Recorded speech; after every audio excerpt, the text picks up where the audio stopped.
Alors bonjour chers étudiants, donc à travers cette vidéo, je vais vous montrer le modèle organisationnel de traitement MOT. Alors comme je vous l'avais déjà dit, donc ce modèle est très proche du modèle MCT, donc il n'y a pas vraiment grand chose à voir par rapport à ça, juste on va voir ce qui est nouveau par rapport à l'MCT.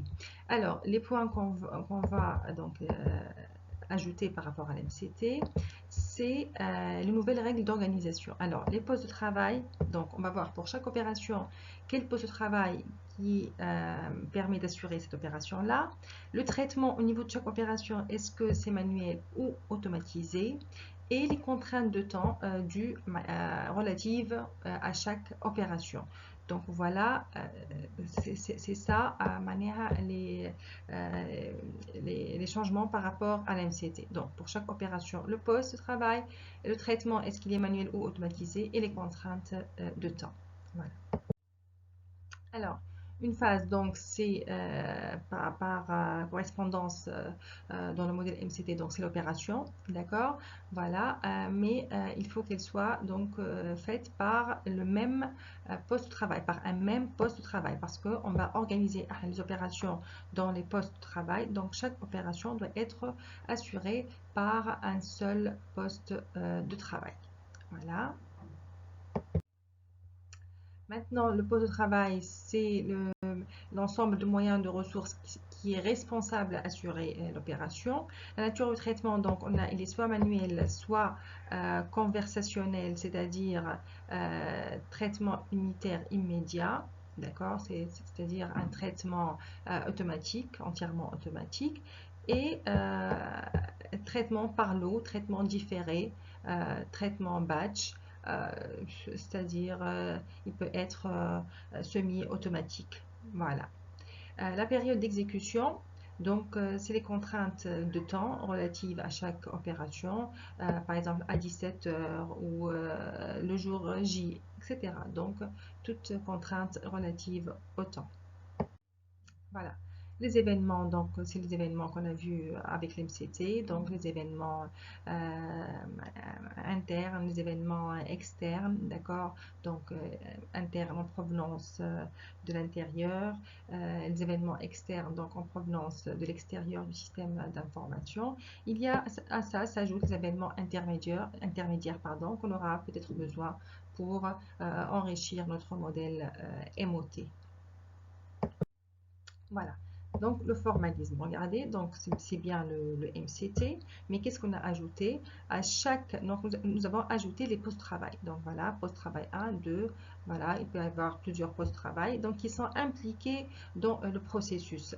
Donc ici, qu'est-ce qu'on voit? On va voir donc l'événement, par exemple, cet événement, il provient du poste de travail 1, cet événement-là, il provient du poste de travail 2, donc ça va accorder plus de détails. D'accord, on va savoir davantage d'où viennent les événements et aussi les résultats. Ils sont ciblés vers quel poste de travail. Donc, par exemple, ce résultat, il est ciblé vers le poste de travail 1. Ce résultat, il reste en interne dans le poste de travail 2, etc. Donc, ça, le nouveau par rapport à l'MCT.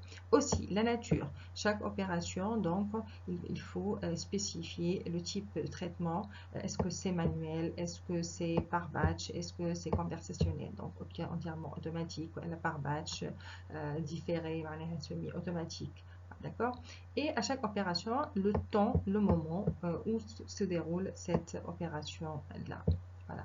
Donc, si on va récapituler, le plus par rapport à l'MCT, c'est les postes de travail, la nature, manuel, batch, conversationnel, et le moment où se déroule cette opération-là. Alors, si on va prendre un exemple, donc à l'arrivée d'une déclaration d'accident, le responsable du service gestion des sinistres décide de la recevabilité et note son avis sur la déclaration. Il transmet la déclaration annotée au secrétariat du service qui saisit les éléments essentiels sur ordinateur. En fin de journée, on édite les demandes d'expertise et les notifications de refus. Au retour de l'expertise, quelques jours plus tard, on enregistre sur un terminal la réponse de l'expert, on classe la réponse dans le dossier assuré et au retour de la facture du garage, on vérifie si le rapport de l'expert est arrivé, on enregistre la facture et on édite immédiatement le chèque destiné au client.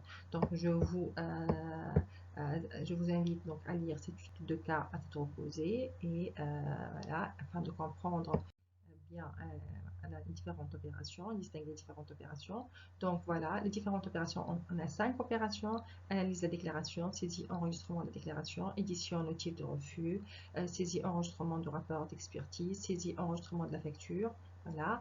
Et le type, donc le type de la première opération, c'est manuel, ici c'est conversationnel, ici c'est batch, conversationnel.